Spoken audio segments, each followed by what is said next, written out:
And then this unplanned shakeup of me standing here before you, delivering the sermon.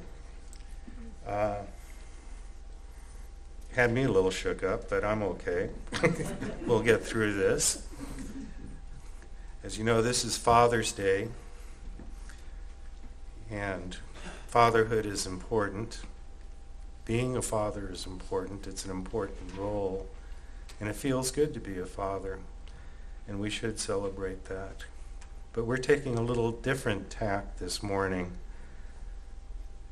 Today's sermon is about the fathers of our faith, the fathers of Unitarian Universalism. This one is particularly about Theodore Parker.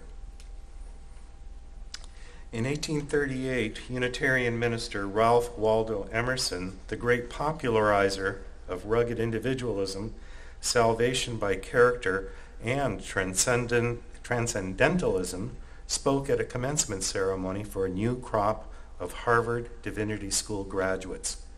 It turned out to be a very important event, not just for what he said, but for who was he inspired. For in his speech, Emerson excoriated Unitarianism as being corpse cold and beholden to empty rituals and forms. He held up intuition over doctrine in the pursuit of religious truth and found great mistake in the noxious exaggeration about the person of Jesus. Now, Unitarianism was not a popular religion, but it was an influential one.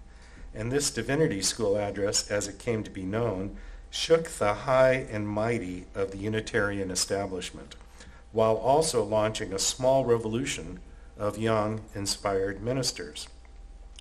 One such minister was Theodore Parker. Theodore Parker was an extraordinary individual. He was a hero and someone who we all might take as an example by which to live. An exceptionally driven young man, he taught himself Greek. Can you imagine teaching yourself a language, much less a language that uses a totally different alphabet? Pretty impressive. Well, he taught himself Hebrew and Latin and 9 other languages. Parker found a kindred spirit in Emerson. Though where Emerson left the pulpit, Parker thrived in it, though not without controversy. 3 years after Emerson's Divinity School address, Parker delivered a sermon at an ordination entitled "The Transient and the Permanent in Christianity," an address which unintentionally initiated the post-Christian era of Unitarianism, in which, as you can imagine, caused such a stir that most Unitarian ministers refused to exchange pulpits with him. I'll get into the why of it, what he said, in a bit. First, I want to talk about his deeds so that you come to know him as the formidable individual that he was, and through that respect, hear his thoughts on the transient and permanent in Christianity more generously. In the 1850s, Parker was a minister at large to Boston's fugitive slaves. He even hid fugitive slaves in his own home until they could secure safe passage to freedom. It is said that during this time, Parker kept a loaded pistol on his sermon writing desk out of fear for his life. In 1855, a fugitive slave named Anthony Burns was captured in Boston. After having met with no real success through legal means in the recent past, Parker and the Boston Vigilance Committee decided this time to physically block Burns' return to captivity. They called a public meeting, and 5,000 people gathered at Faneuil Hall. There, Parker roared that Massachusetts was being ruled from Virginia and that citizens of Boston were cooperating. He concluded by saying, "There is a means and there is an end. Liberty is the end, and sometimes peace is not the means to it. Now I want to ask you, what are you going to do?" What they did was riot. The mob axed the jailhouse door. There was an exchange of gunfire between federal marshals and the rioters, and a marshal was killed. Burns was marched under armed guard to a waiting ship. Martial law was declared, and Parker was charged with incitement to riot. though no trial was ever mustered against him. Some go so far as to claim that this riot, this speech, was the start of the Civil War. In 1854, Parker delivered a 4th of July sermon which made its ways into the hands of a Unitarian lawyer in Illinois. This lawyer was partner to one Abraham Lincoln, who found in Parker's sermon a call for the fuller realization of American democracy as government of all, by all, for all, which he then paraphrased in the Gettysburg Address. Parker had a penchant for being paraphrased for his thoughts on civil rights. "I do not pretend to understand the moral universe," he once wrote. "The arc is a long one. My eye reaches but little ways. I cannot calculate the curve and complete the figure by the experience of sight. I can divine it by conscience, and from what I see, I am sure it bends towards justice." This was, of course, cribbed by Martin Luther King Jr., becoming one of his most celebrated quotes. But Parker was more than a man of words. He was a member of the Secret Six. This was a cohort of men who raised the money that John Brown used in 1859 to try and capture Federal armory in Harper's Ferry in order to start an armed slave insurrection. This was, of course, another flashpoint on the way to the Civil War, which ultimately led to the emancipation for American slaves. So you see, this father of our faith was no dusty book. He was a man of formidable talent, broad thought, inspiring charisma, and revolutionary proclivities. Taking all this into account, his most lasting impression on our faith and on religion in general was the sermon he gave for a colleague's ordination entitled "The Transient and the Permanent in Christianity." This sermon was an assault on what Parker had identified as an idolatrous strain in Christian practice of his day, and indeed of all days. Parker attacked the church for making both Jesus and the Bible into idols, reconfigured into doctrine and dogmas at the great cost of the truths and examples each espoused. "An undue place has been assigned to forms and doctrines," he wrote, "while too little stress has been laid on the divine life of the soul. Anyone," he proclaims, "who traces the history of what is called Christianity will see that nothing changes more from age to age than the doctrines taught as Christian, and insisted on as essential to Christianity and personal salvation. What is falsehood in one province passes for truth in another. The heresy of one age is the orthodox belief and only infallible rule of the next. Men are burned for professing what men are burned for denying." It was these doctrines and dogmas and interpretations which Parker noted as transient, which were changeable and therefore not reliable as a permanent religious truth. What this does, rather spectacularly, is eviscerate the authority of the Bible.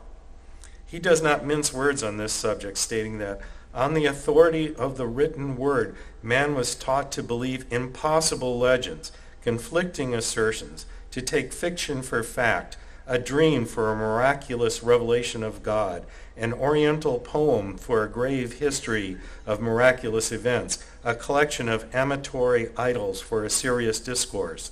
They have been taught to accept a picture sketched by some glowing Eastern imagination, never intended to be taken for reality, as proof that the infinite God spoke in human words, appeared in the shape of a cloud, a flaming bush, or a man who ate and drank and vanished into smoke.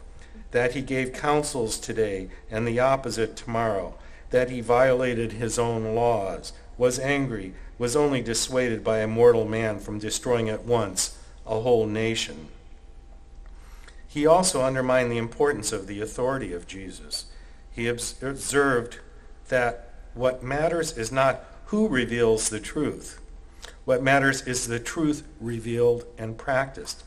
It is hard to see why the great truths of Christianity rest on the personal authority of Jesus, more than the axioms of geometry rest on the personal authority of Euclid or Archimedes. Archimedes. I already said that was the word I was going to have trouble with. The authority of Jesus, as of all teachers, one would naturally think, must rest on the truth of his words and not their truth on his authority. But if Christians, for Parker, most ardently identified himself as such, if Christians were not to take authority from the Bible or from Jesus, then what? Parker, like many of his transcendentalist comrades, located authority in one's own soul. If we are faithful, he said, the great truths of morality and religion, the deep sentiment of love to man and love to God, are perceived intuitively and by instinct, as it were, though our theology be imperfect and miserable. But what are we to be faithful to? For Parker, it is the teachings of Jesus and the fruits of the Bible when read with reason and conscience. There, he was confident, would be revealed that which is permanent in Christianity, the love of man and the love of God. For Parker, this is true religion. The only form it demands is a divine life, he said, doing the best thing in the best way, from the highest motives, perfect obedience to the great law of God. Its sanction is the voice of God in your heart. Examine the particular duties it enjoins: humility, reverence, sobriety, gentleness, charity, forgiveness, fortitude, resignation, faith, and active love. Try the whole extent of Christianity, so well summed up in the command: Thou shalt love thy God, the Lord thy God, with all thy heart, and with all thy soul, and with all thy mind. Thou shalt love thy neighbor as thyself. Now, if you are in need of a translation, try, love a greater magnitude of identity with all thy heart, or love grace given human dimension with all your soul, and love your neighbor as you love yourself. Those are not transient dogmas or doctrines, but eternal religious truths. And what do you know? Here we are, right smack dab in the middle of eternity, right now, and it gets me thinking, what is transient and permanent in Unitarian Universalism? What is transient and permanent at Mountain Vista UU?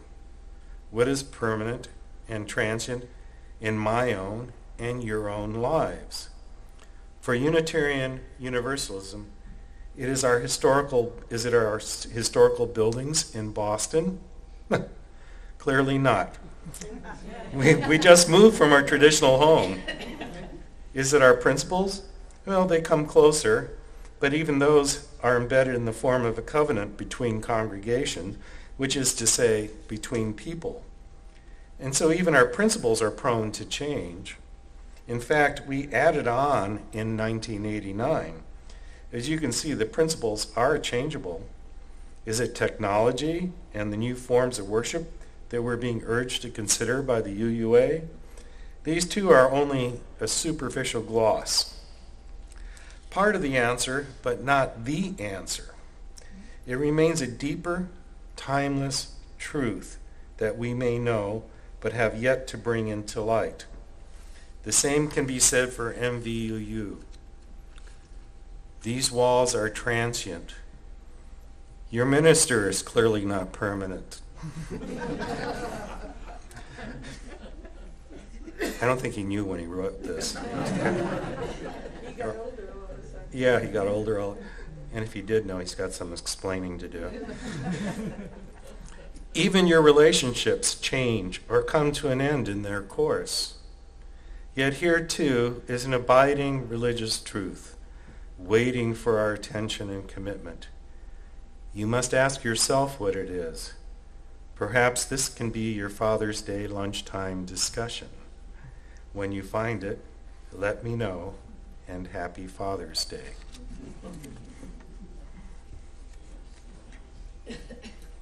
Oh, and now, Sibella.